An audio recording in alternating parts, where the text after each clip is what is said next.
Imagine waking up to a world that no longer dictates your worth. The storms rage, betrayals, disappointments, chaos, but you stand unmoved. Not because you've grown numb, but because you've uncovered a truth so profound it dissolves the need for external validation. This is not isolation. This is liberation. The day you realize no one holds the keys to your peace is the day you become untouchable. The philosophers whispered it. The warriors lived it. Now it's your turn. This is not about rejecting connection, but about rewiring your dependence.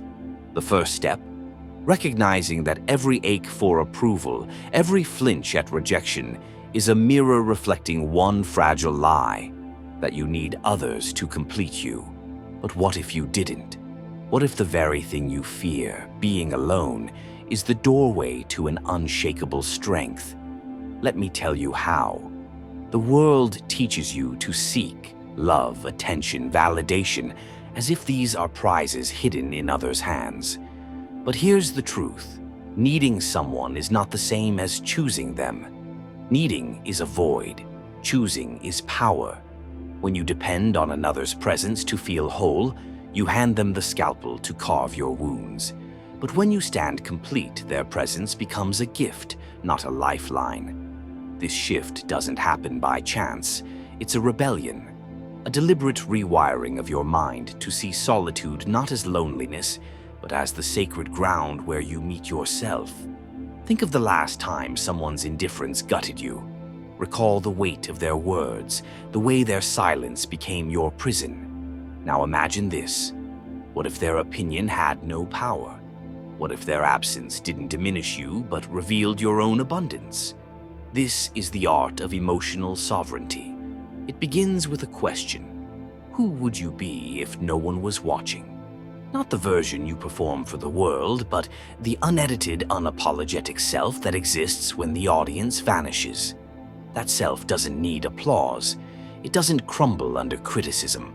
It simply is. And in that is, you find a fortress. The irony? The more you cling to people, the more you push them away.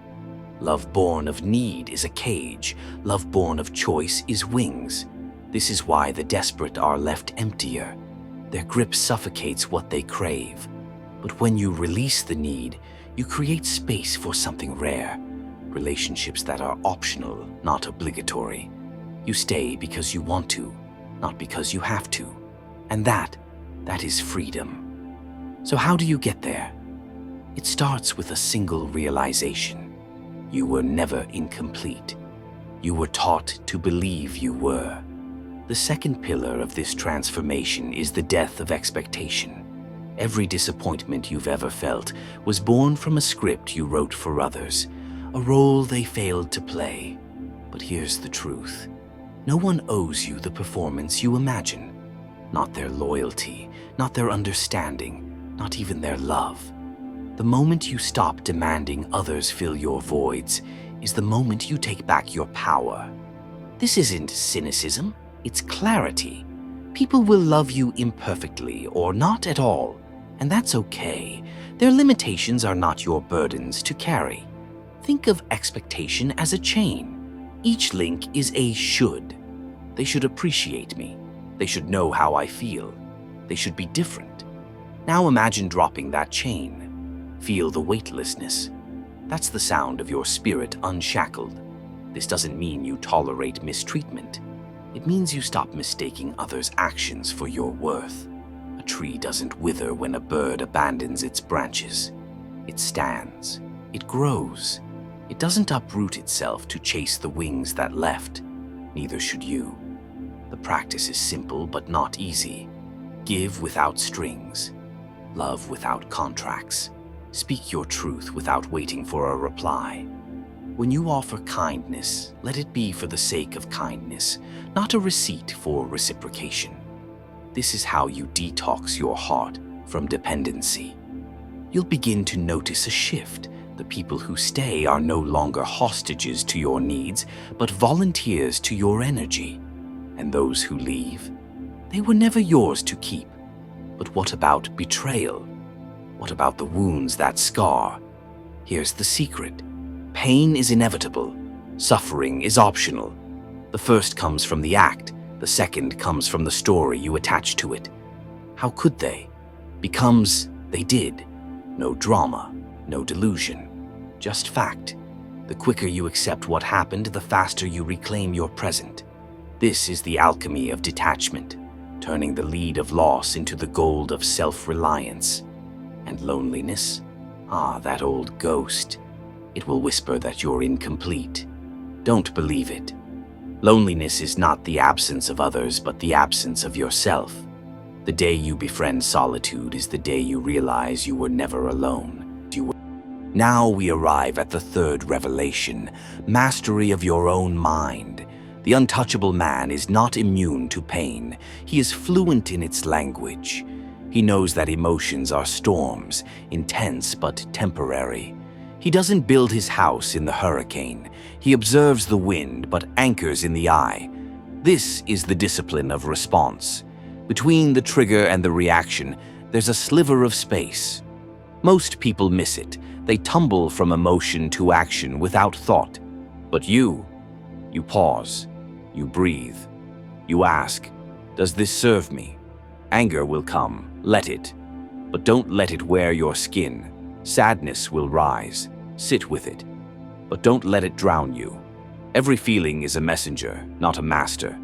The more you practice this separation, I am not my emotions, I am the observer of them, the more you'll glimpse your own invincibility.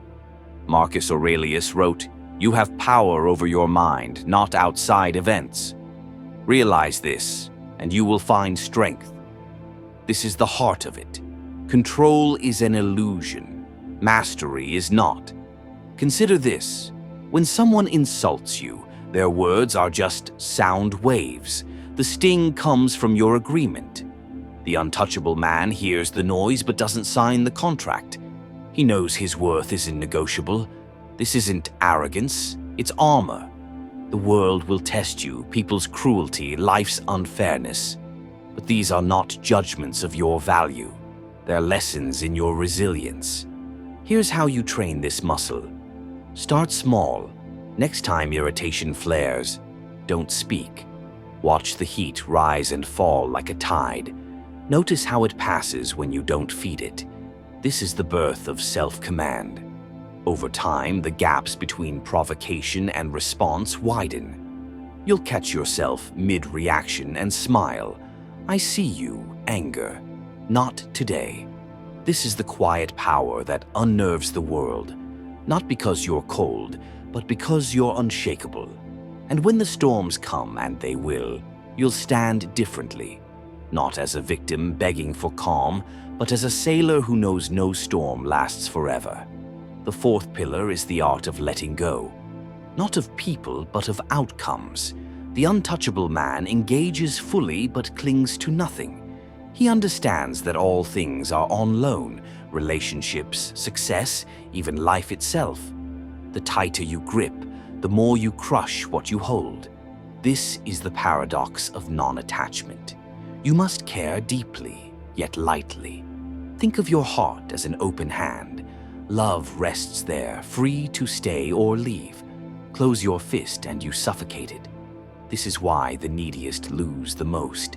They strangle what they cherish with conditions. Love me like this. Stay with me or I'll break. But real love doesn't negotiate. It doesn't keep score. It simply is. And when it's time to go, it bows. No tantrums, no chains, just gratitude for what was.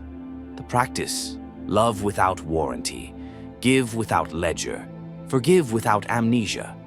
You'll know you're free when someone's absence doesn't haunt you but teaches you.